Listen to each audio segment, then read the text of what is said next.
el tema del día de hoy, al cual he titulado Blanco o Negro. Eh, Normalmente nosotros como seres humanos nos manejamos desde el punto de vista de una verdad relativa. ¿A qué me refiero con esto? A que cada uno de nosotros, no estando en los caminos de Dios, pues tenemos una verdad. Y lo que para mí puede ser muy bueno, a lo mejor para ustedes no lo es. Lo que yo considero correcto, ¿verdad? En mi forma de ser, en mi forma de pensar, posiblemente para ustedes no lo sea. Y de esa manera, pues es relativa la verdad. Desde el punto de vista de donde veamos las cosas, podemos aceptar una cosa u otra creyendo que es lo correcto. Mucha gente hoy en día, pues ya no cree en que exista una verdad absoluta o un bien o un mal absoluto. Desgraciadamente, la corriente de este mundo, el príncipe de este mundo, Satanás, con sus mentiras como padre de mentira, pues ha hecho caer a la mayoría de la gente en una idea de que no hay algo absoluto, ¿verdad? Que nadie puede decir, esta es la verdad completa o esto es lo que todo mundo tiene que hacer. Y entonces entramos a esa condición de relativismo. Pero fíjense que los contrastes acentuados, ¿verdad? Esos grandes contrastes que vemos, las distinciones de lo que es blanco o negro, aquí tengo el claro ejemplo, blanco, negro, hay un contraste increíble, ¿verdad? Se ve claramente la situación. Entonces, esto no es algo que pase fácilmente en una sociedad donde, como les comento, lo relativo está a la orden del día. Tal pareciera que entre el blanco y el negro ya no hay un contraste tan definido. Ahora el gris, ¿verdad? Las tonalidades de gris, de esa combinación entre blanco y negro, tal parece que difuminan la condición de lo bueno y lo malo. Como que ya todo está tergiversado, ya todo está manipulado como para que a lo bueno se le llame malo y a lo malo se le llame bueno y que haga una serie de combinaciones, ¿verdad? Al grado de que ya no sepa uno, honestamente, qué verdadera situación es la que está viviéndose. Voy a poner el ejemplo de la sexualidad. Dios dice que Él creó varones y mujeres, pero ahora la sociedad, el mundo, el engaño de Satanás, el pecado propiamente dicho, pues ha hecho ya una cantidad increíble de situaciones entre el varón y la hembra. Ahora ya hay transgéneros, hay transvestis, hay personas que se han operado completamente, hay personas que nada más les gusta vestirse de mujer o de hombre en diferencia de su sexo. O sea, ya hay una cantidad increíble de definiciones que Dios no dio. Dios solamente dijo que creó al varón y a la hembra y punto, ¿verdad? Ahora pues hay una variedad increíble de grados, o sea, como si hubiera puesto así 10 puntos, varón, hembra y entre el medio 8 diferencias. Eso no es. Realmente Dios nada más puso o blanco o negro, se acabó. Entonces, como todo es relativo, pues solo es una cuestión de tonalidades o grados, como les digo.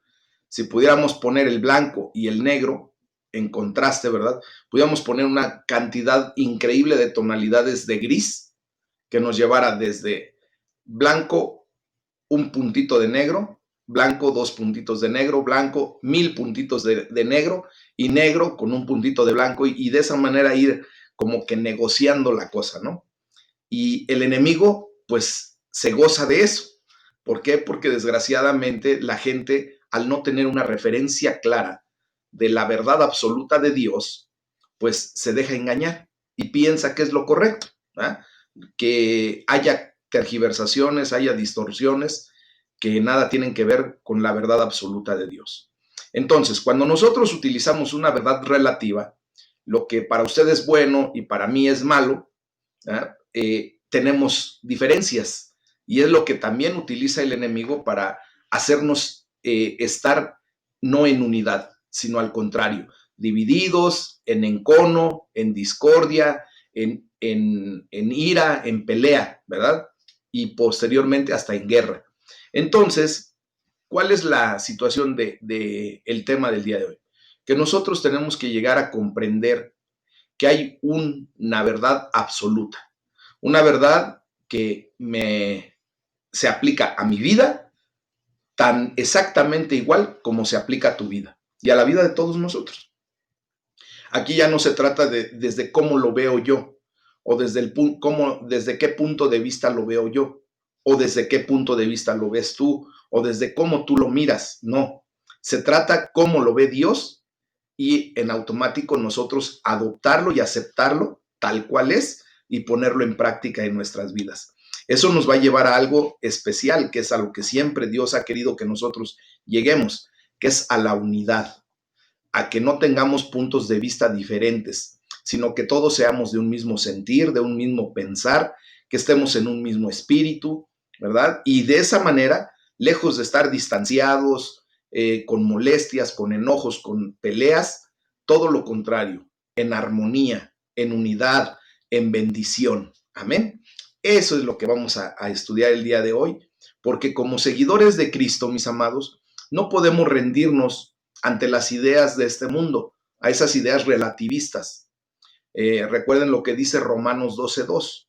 Dice, no se conformen a este siglo, sino más bien renuévense por medio de su entendimiento y comprueben cuál es la buena voluntad de Dios, agradable y perfecta. ¿Qué quiere decir esto? Que nosotros no nos tenemos que hacer a las ideas o a la forma de este mundo, sino más bien tenemos que ir renovando nuestra mente para llegar a comprender perfectamente la buena voluntad de Dios, que es agradable y perfecta para cada uno de nosotros.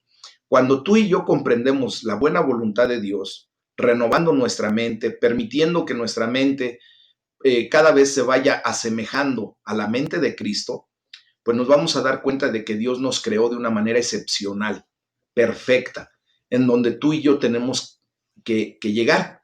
Desgraciadamente el pecado pues nos hace imperfectos, nos saca de ese balance y por lo tanto cometemos errores y nos queremos ajustar a lo que este mundo da. Pero eso no es correcto, mis amados. Esas ideas relativistas nada tienen que ver con un verdadero hijo de Dios. Debemos estar abiertos a la voz profética de las escrituras y es lo que suele delinear los contrastes tan marcados, ¿verdad? Entre lo que es bueno y lo que es malo, entre lo blanco y lo negro. Son elecciones éticas urgentes que necesitamos, ¿verdad? Ahora, desgraciadamente, la moral, pues tristemente ya es una condición que la gente ha perdido. Ya prácticamente, pues no tiene una clara concepción de la ética, de la moral que debemos de vivir.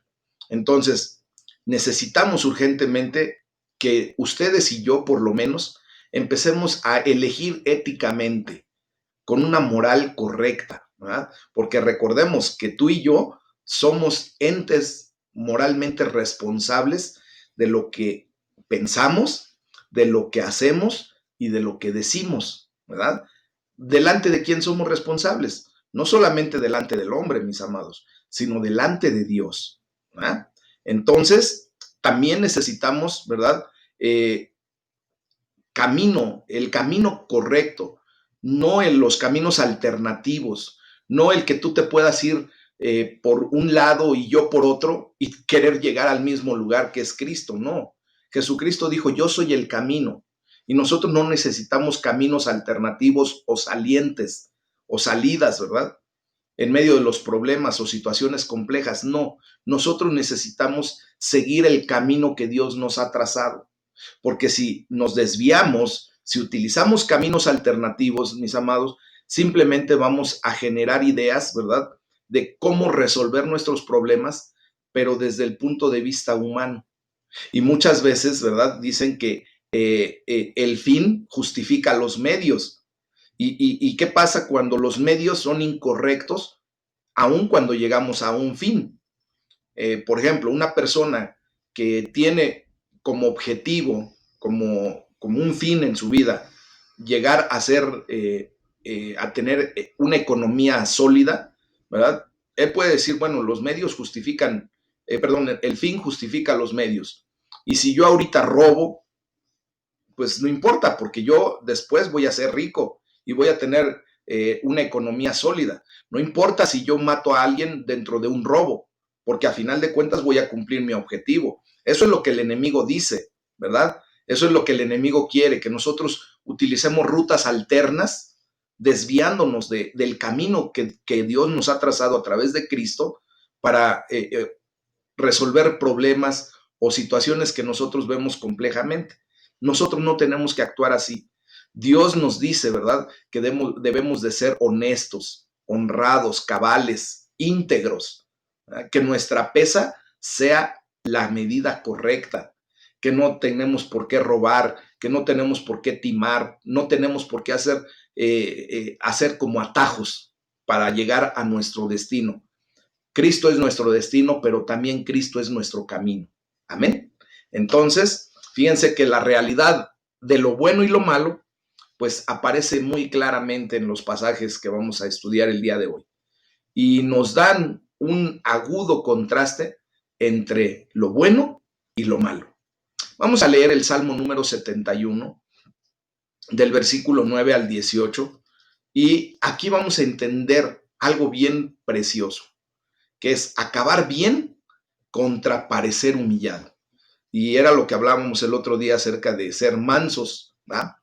Pero no mensos. Y entonces aquí Dios nos lleva a tener un objetivo claro para terminar algún día nuestra vida aquí en la tierra, pero sin parecer que estamos siendo humillados de una manera eh, peyorativa, de una manera que nos lastime, ¿verdad? Nosotros tenemos que actuar en humildad, sí, pero bajo la línea que nuestro Señor ha trazado.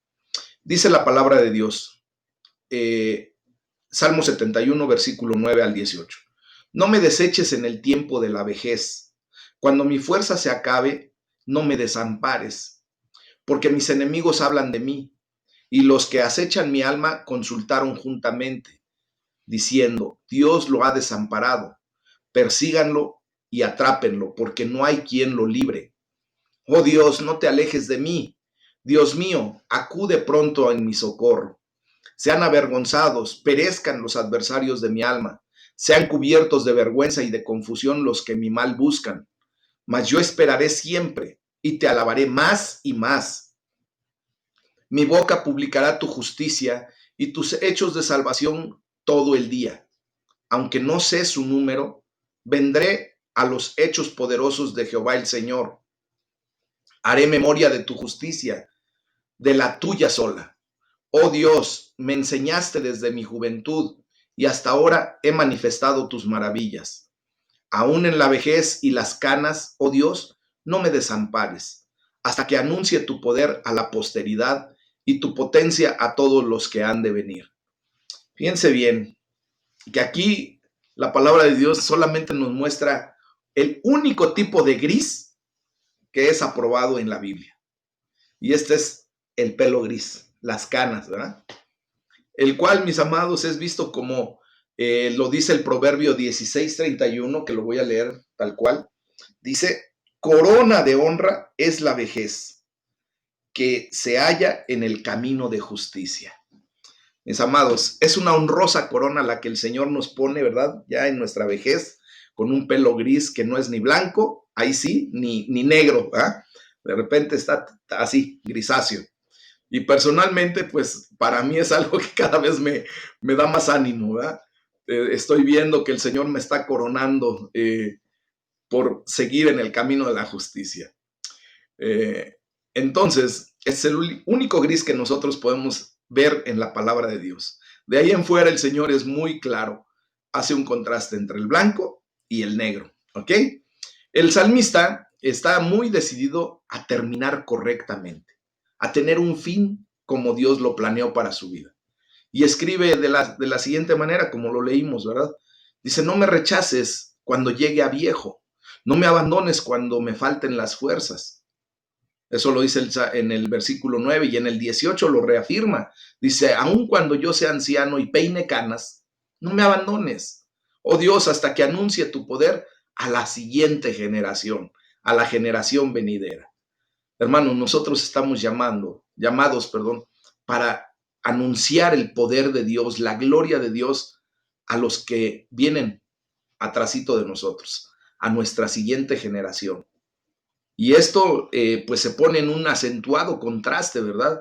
Con el destino de los enemigos del salmista, con el destino de nuestros enemigos, los cuales él espera que perezcan humillados. ¿Cuáles son nuestros enemigos el día de hoy, mis amados?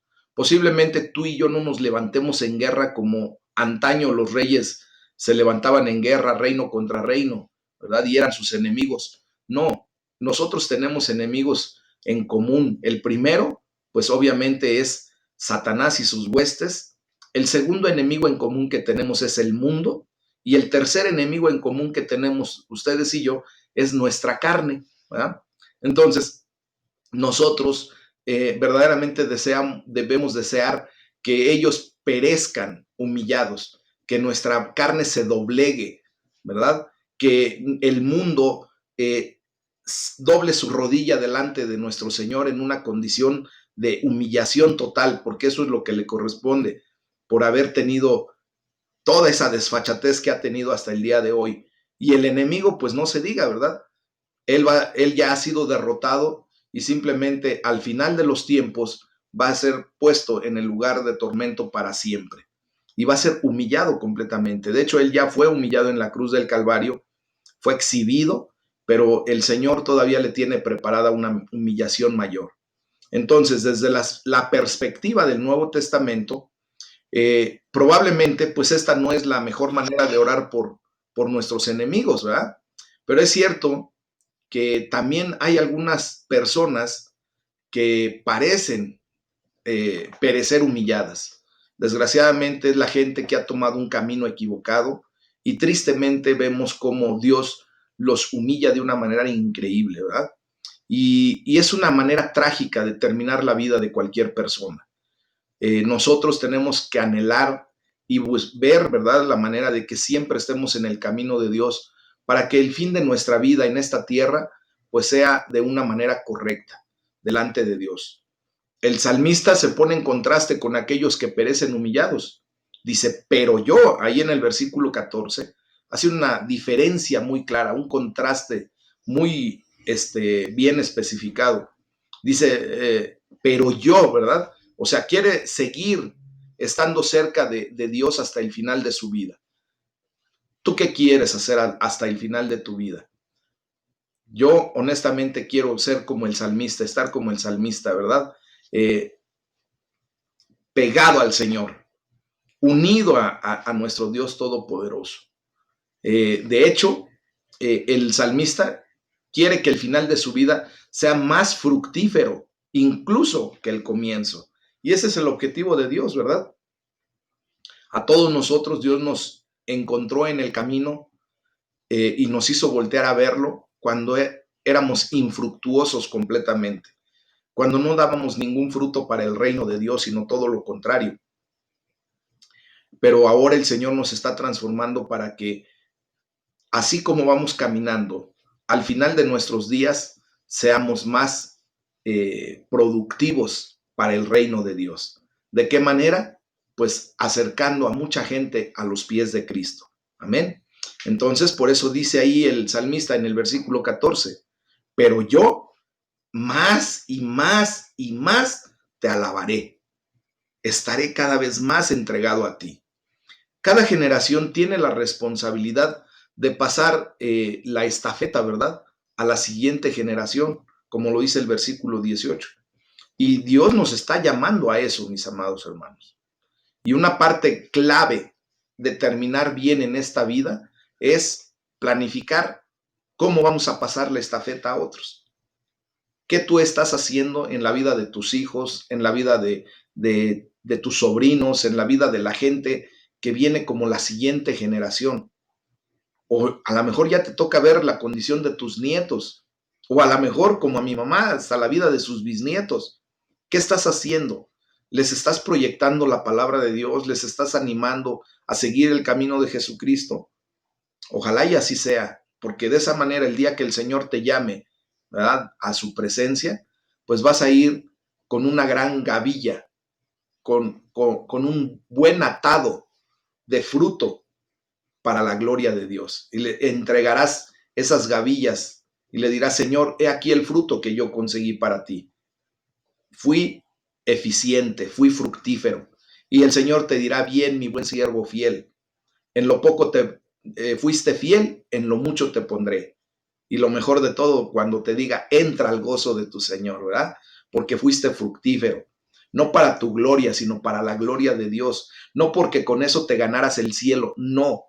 El cielo Jesucristo lo ganó para nosotros, pero sí para honrar el nombre de Dios, para hacer lo que nos corresponde, para ser o blancos o negros. ¿Ah? Dios no quiere medias tintas. Entonces, se ha dicho que es importante seguir a un Pablo, ¿verdad? Formar a un Timoteo, ser mentoreado, ¿verdad?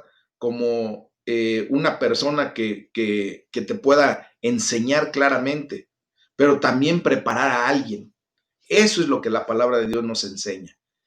Hoy te está tocando a ti ser mentoreado, ¿verdad? Estás aprendiendo, pero no nada más para que se quede en tu cabeza y te hagas cabezón, sino para que esto que tú estás aprendiendo un día lo puedas transmitir y también provocar que la vida de tus hijos, que la vida de tus seres queridos que vienen atrás de ti, tengan la bendición que tú estás teniendo. Esta es información privilegiada, esta es sabiduría de lo alto, no es sabiduría humana, mis amados. Por lo tanto, tenemos que tomar decisiones y decisiones claras.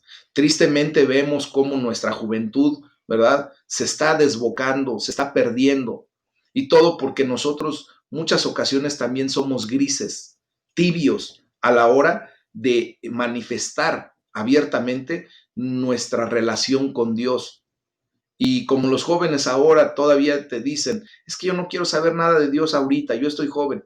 Y tú te dejas vencer por eso y te haces como tibio y dices, bueno, ya llegará tu tiempo.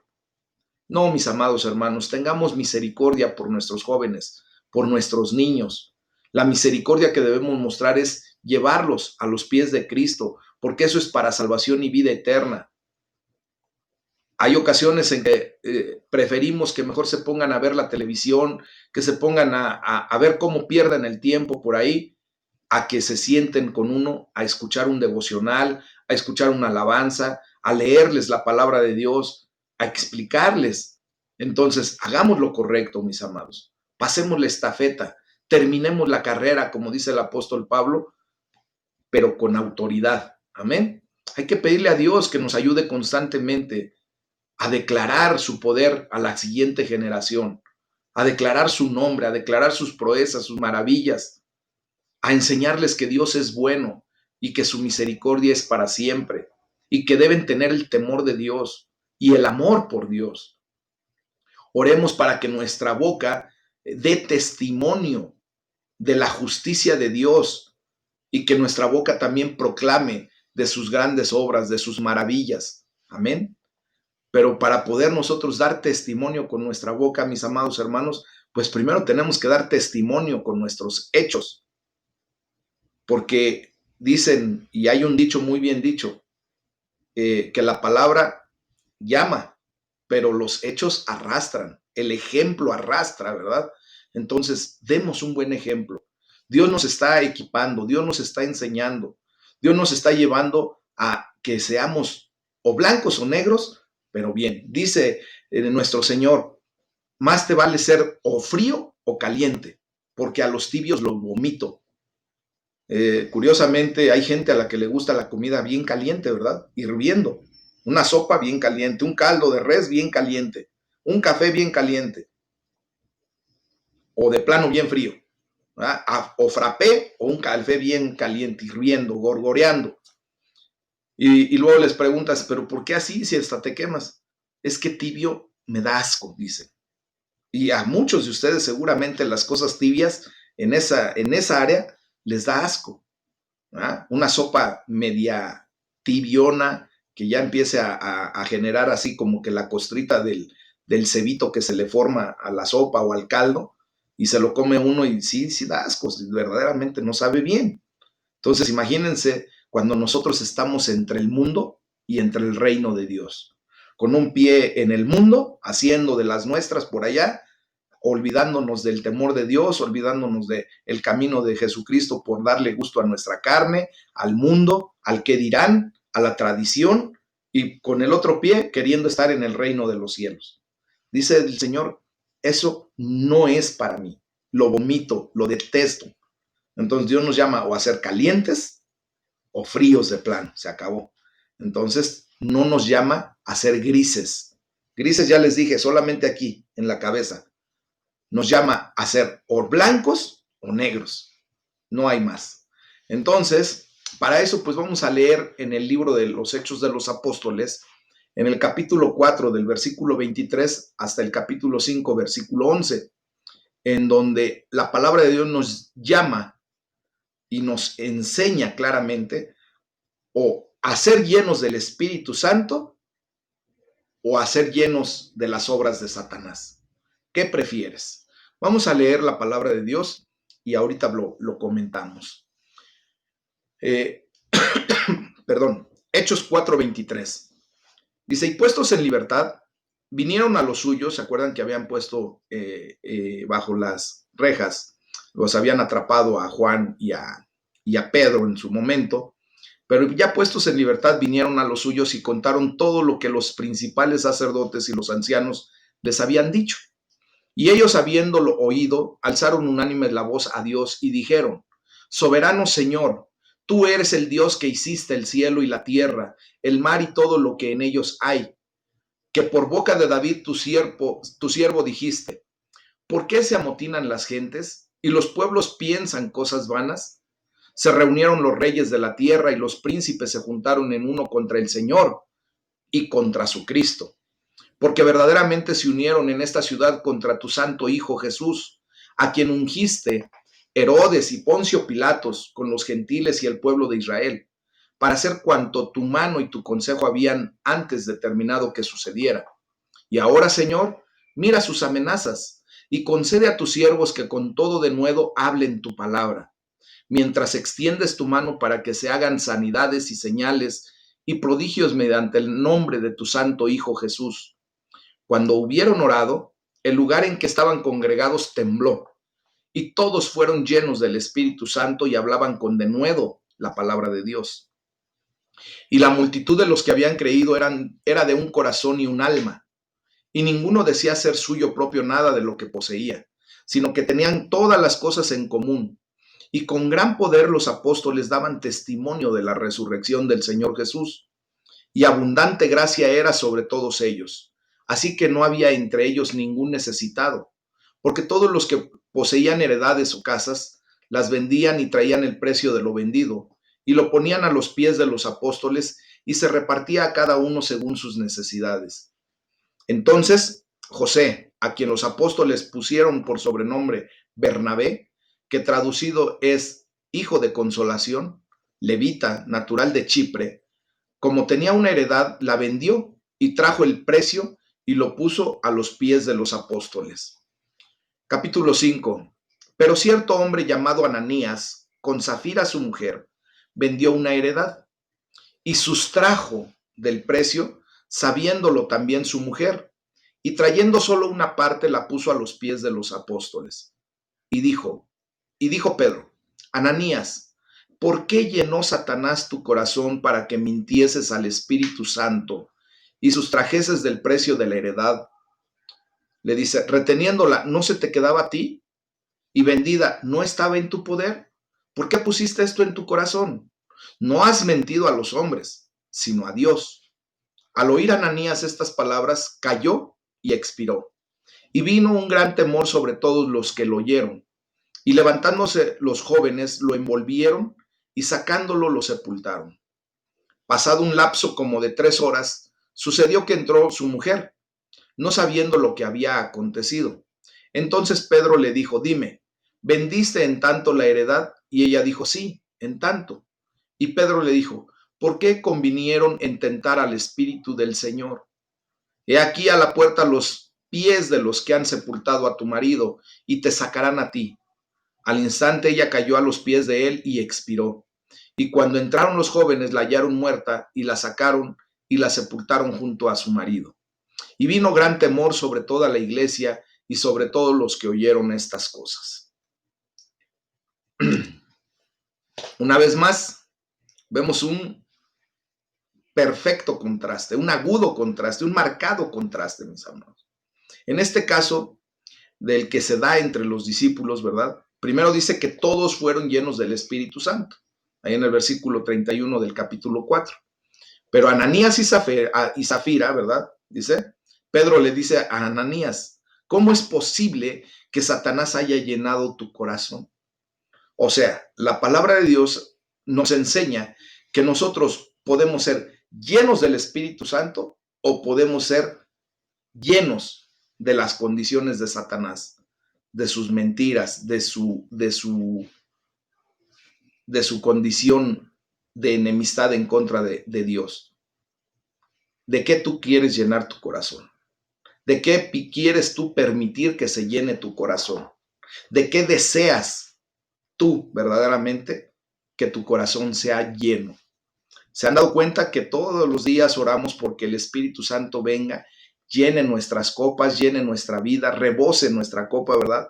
Nos dé de su unción, nos unja de una manera especial. Queremos estar llenos del Espíritu Santo.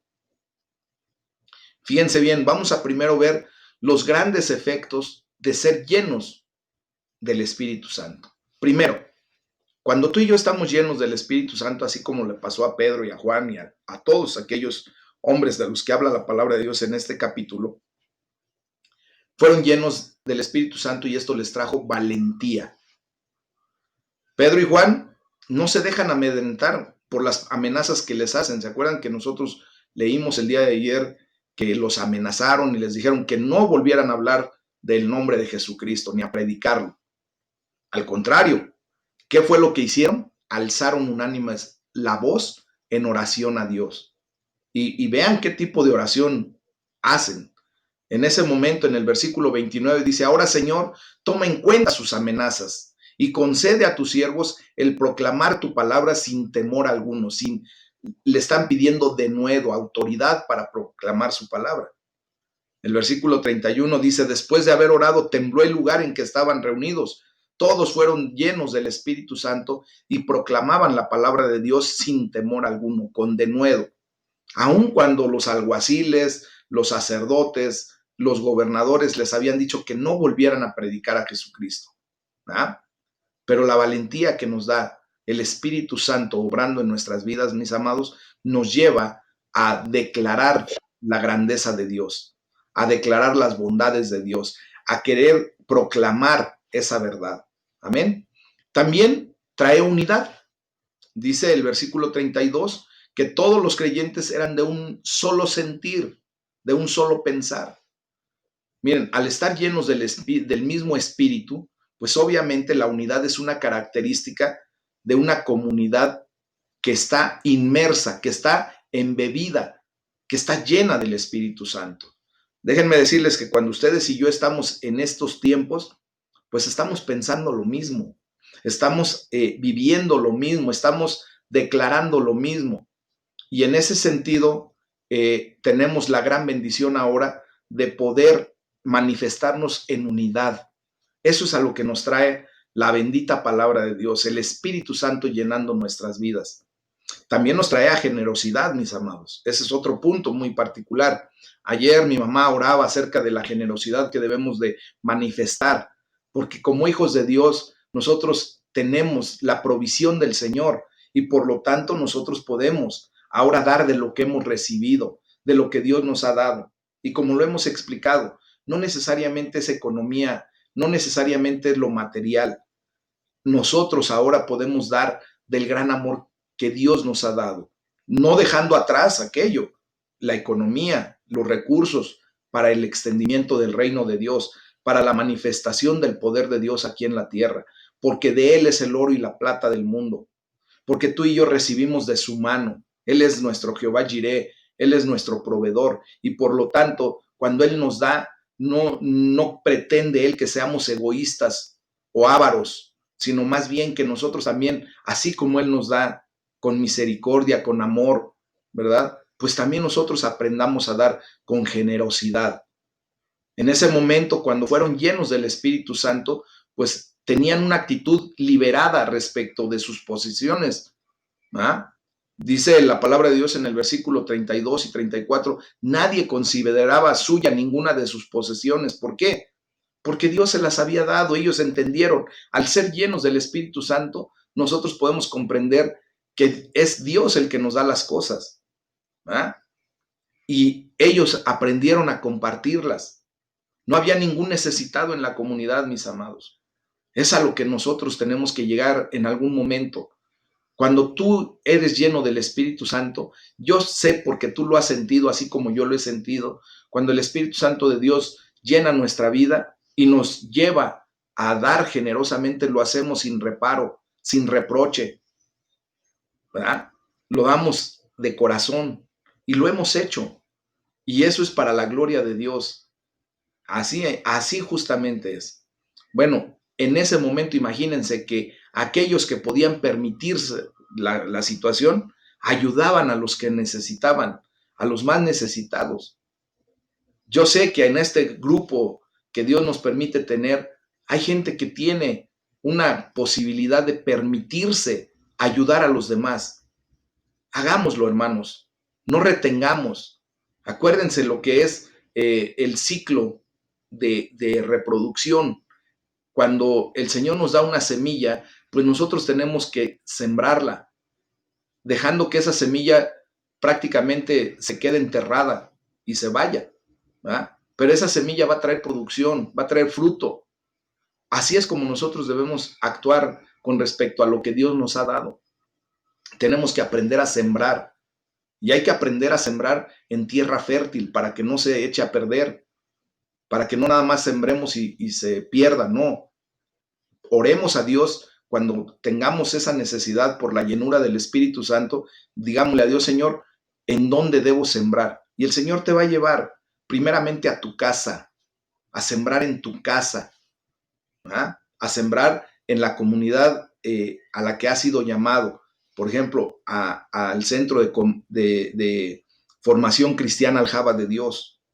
Y tienes que aprender a sembrar allí. ¿Por qué? Porque tú estás viendo el fruto que Dios está permitiendo que se genere cuando tú has sembrado. Mucho de lo que estamos haciendo, mis amados hermanos, es fruto, y de lo que estamos logrando es fruto de la siembra que hicieron muchos de ustedes previamente a la condición de la pandemia. Y aún en medio de la pandemia, muchos hermanos han seguido sembrando y seguirán sembrando. ¿Por qué? Porque comprenden perfectamente bien la situación. Amados, yo les invito a que verdaderamente en estos tiempos hay que hacer lo que nos corresponde, lo que Dios nos ha llamado a hacer. Si Dios te está llamando a ofrendar, ofrenda. Si Dios te está llamando a diezmar, diezma. Si Dios te está llamando a dar, da. ¿Por qué? Porque es el Señor el que está poniendo en tus manos todo lo que tú tienes. Amén. También nos llena de poder. Cuando viene la llenura del Espíritu, pues hay poder en nuestras vidas. De hecho, el versículo 30 nos enseña, y habían orado de esta manera, dice, extiende tu mano para sanar y hacer señales y prodigios mediante el nombre de tu Hijo Jesucristo. ¿verdad? Hoy nos hemos dado cuenta de que la oración tiene poder, de que ahora nosotros hemos pedido a Dios que haga lo propio porque estamos llenos del Espíritu Santo y eso nos lleva a interceder por muchas personas. Y en ese sentido, vivir esa experiencia, mis amados. ¿verdad? Nuestra oración, y así como la oración de aquellos momentos, fue contestada. Dice el versículo 33, con gran poder seguían dando testimonio de la resurrección del Señor Jesús. Esa es la respuesta contestada. El testimonio de que Jesucristo resucitó y que trae salvación y vida eterna. Eso es lo que verdaderamente debemos orar y predicar, mis amados. Sentir la verdadera realidad de lo que Dios está obrando en nuestras vidas a través de la resurrección de Jesucristo. también nos llena de gracia, nos da gracia para hacer muchas cosas, para tener gracia delante de los hombres, delante de nuestros hijos, de nuestros padres, de la gente que nos rodea. Dice el versículo 33 en la parte B, dice, la gracia de Dios se derramaba abundantemente sobre todos ellos. Hermanos, la experiencia de la gracia de Dios debe conducirnos a ser una comunidad también de gracia y de bondad. Amén. Nos debe conducir a ser personas que mostremos la gracia que Dios, con la que Dios nos ha revestido, pero también la bondad que Dios nos ha manifestado. Pero ahora el agudo contraste, todo lo contrario a esto, ¿verdad? En la segunda parte de lo que leímos de este pasaje, vemos las consecuencias de estar llenos de Satanás, de la mentalidad de Satanás, de la condición de Satanás. Y Pedro usa unas palabras muy fuertes al decir, Ananías, ¿cómo es posible que Satanás haya llenado tu corazón? Hermanos, lo que vimos allí en este pasaje del capítulo 5, dice que Ananías y Zafira no tenían por qué dar sus propiedades y su dinero. Hermanos, ustedes se han dado cuenta que en ningún momento les estamos obligando a que den un peso, nada. Solamente Dios puede poner en su corazón el deseo, cuando están llenos del Espíritu Santo, de ofrecer, de dar voluntariamente. Dice la palabra de Dios que Dios ama al dador alegre, al dador voluntario, al dador al que le nace en su corazón dar y va y deposita en los alfolís, en el alfolí propiamente, lo que Dios le haya puesto en su corazón. Y por eso Pedro le dice a Ananías y a Zafira, ustedes no tenían por qué dar si no querían. Les hace una pregunta ahí en el versículo 4. ¿Acaso no era suyo antes de venderlo? Antes de vender ese terreno, esa propiedad. Y una vez vendido, no estaba el dinero en su poder como para que ustedes dijeran, no doy nada y ya. Pero fíjense bien que aquí no les criticó la falta de generosidad, puesto que ellos habían dado. Pero sí les criticó la condición en la que Satanás los puso. La prueba de que Satanás había llenado sus corazones con una situación equivocada, ¿verdad? No fue solo el hecho de que mintieran, lo cual podría haber sido un acto espontáneo, ¿verdad? Sino verdaderamente fue el hecho de que se confabularon para mentir. Ellos eran dueños del terreno. Si no hubieran querido, no lo hubieran vendido. Pero una vez que lo vendieron, ellos dos, Ananías y Zafira, se pusieron de acuerdo para mentir, para confabular. Y eso es donde Dios no está para nada de acuerdo, ¿verdad? Pedro le dice a Ananías, le mentiste al Espíritu Santo. Aquí comprobamos que el Espíritu Santo es una persona que siente, una persona a la que le duele cuando alguien le miente. ¿Qué tal te duele cuando alguien te miente? Cuando tu pareja, tu esposo, tu esposa te mienten. ¿Qué tal te duele cuando tus hijos te mienten? ¿Qué tal te duele cuando un hermano en Cristo te miente? Duele. Al Espíritu Santo también le duele que nosotros seamos mentirosos. ¿Ah? Y le dice a Zafira, ¿por qué se pusieron de acuerdo para poner a prueba al Espíritu del Señor? Para tentarlo. ¿Ah? Miren, eso lo dice ahí en el versículo 9 de Hechos 5. Aquella confabulación fue premeditada y preparada. Sencillo. No hubieran hecho nada y se acabó. Pero Satanás llenó sus corazones para hacer lo contrario, lo equivocado, ¿ah? En contraste de lo que hace el Espíritu Santo. Fíjense bien que Dios le dio a Pedro una palabra de conocimiento, la palabra de sabiduría, de ciencia, ¿verdad? Lo vemos ahí en el versículo 3 y 4 de Hechos 5. Esta palabra expuso el pecado de Ananías y Zafira. No te sorprendas cuando de repente Dios ponga esa palabra de conocimiento en la boca de algún hermano, de un líder, de tu pastor, y que de repente te diga, hiciste esto, porque Dios me lo mostró.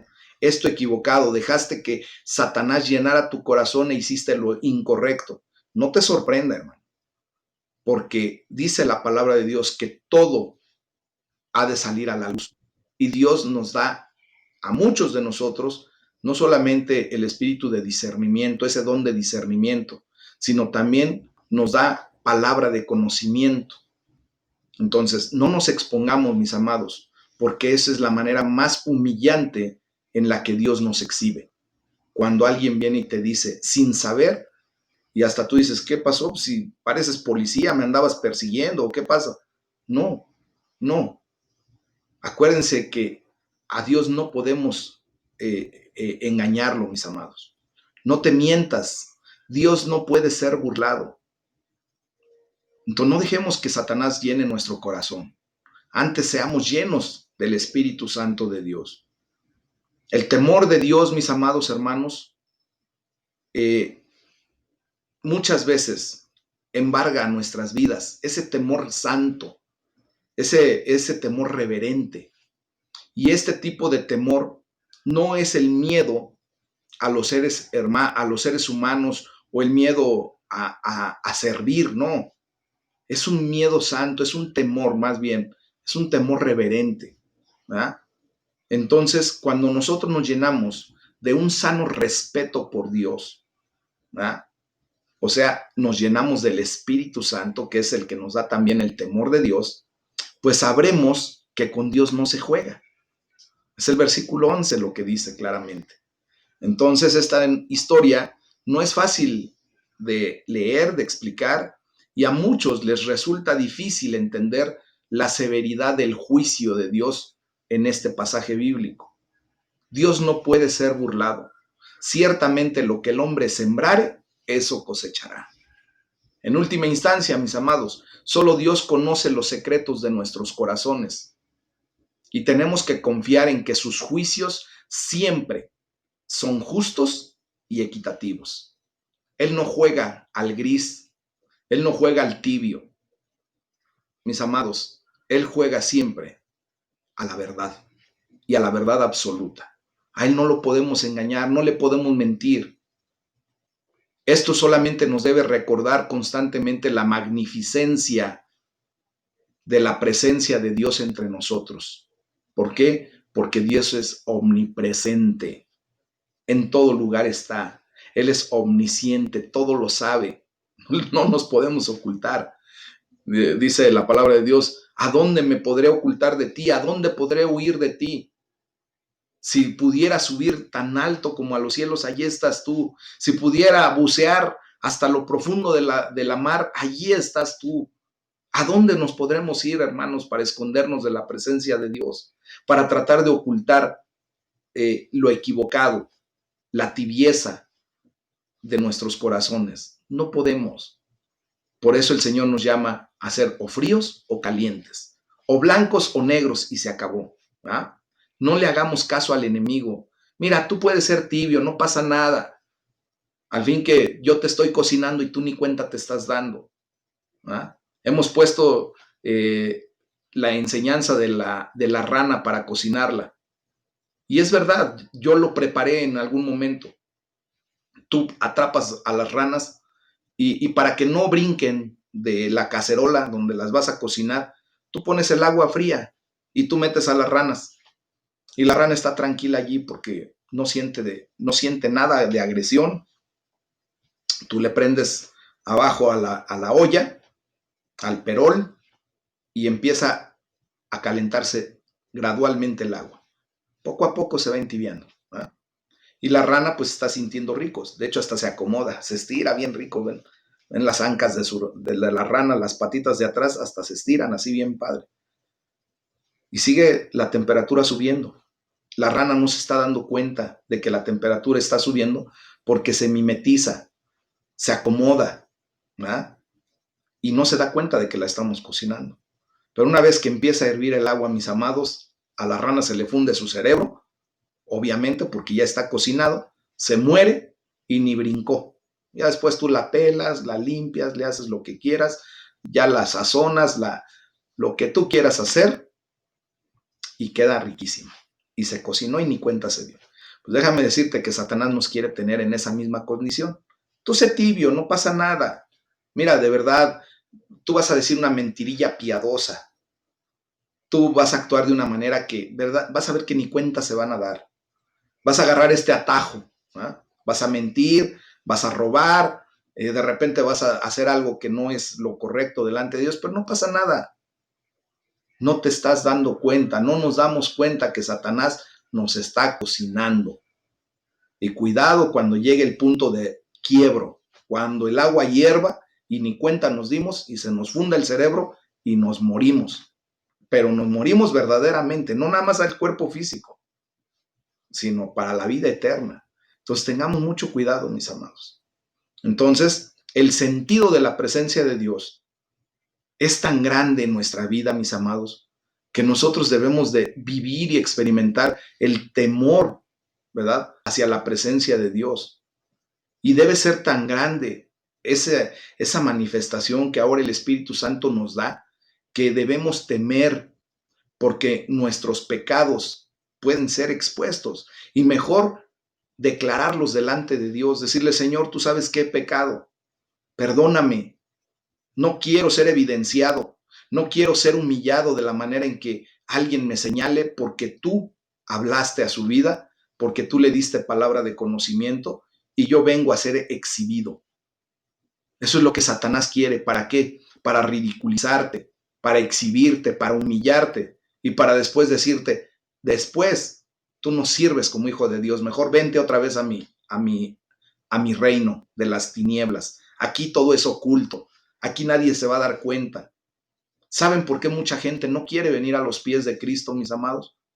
Porque desgraciadamente no quieren que sus pecados salgan a la luz y quieren seguir todavía viviendo en una manera equivocada, todavía quieren seguir haciéndole caso a su carne, al mundo, al mismo Satanás, y no quieren que su vida sea confrontada. Y por eso mejor dicen, no, ¿sabes qué? No quiero saber nada de eso. Prefiero estar en la oscuridad, revolcándome en mi lodo, en mi pecado, que venir a los pies de Cristo para recibir sanidad, para recibir vida eterna. Y es así. Entonces nosotros tenemos que tener misericordia de esa gente. Por último, mis amados, la presencia de Dios y del Espíritu Santo debe traer conversiones extraordinarias en nuestras vidas, cambios reales. Debe traer sanidad interior, debe traer sanidad en todos los aspectos de nuestra vida. Debe haber señales y milagros y nosotros lo estamos viendo constantemente, mis amados. Hay que orar para que el Señor nos llene con su Espíritu Santo todos los días de nuestra vida, en todo momento, que nuestros pensamientos, ¿verdad?, sean atados, llevados cautivos a la obediencia de Cristo. Pero todo eso se logra solamente con la llenura del Espíritu Santo. Amén. Siendo blancos o negros. Debemos orar para que seamos una iglesia conocida por la proclamación valiente, por la unidad que tenemos, por la generosidad que experimentamos y vivimos, y porque el poder y la gracia de Dios están en nuestras vidas, mis amados. Amén. Esa es la realidad. Proclamando valientemente el nombre de Jesucristo. Y en algún otro momento estudiaremos lo que es el amor contra el odio, que también se genera por ser llenos del Espíritu Santo, actuaremos en amor. Llenos de Satanás, actuaremos en odio. Vamos a orar, vamos a darle la gloria a Dios. Este es el tema del día de hoy. Y que la gloria de Dios sea en nuestras vidas manifestándose por la llenura de su Espíritu.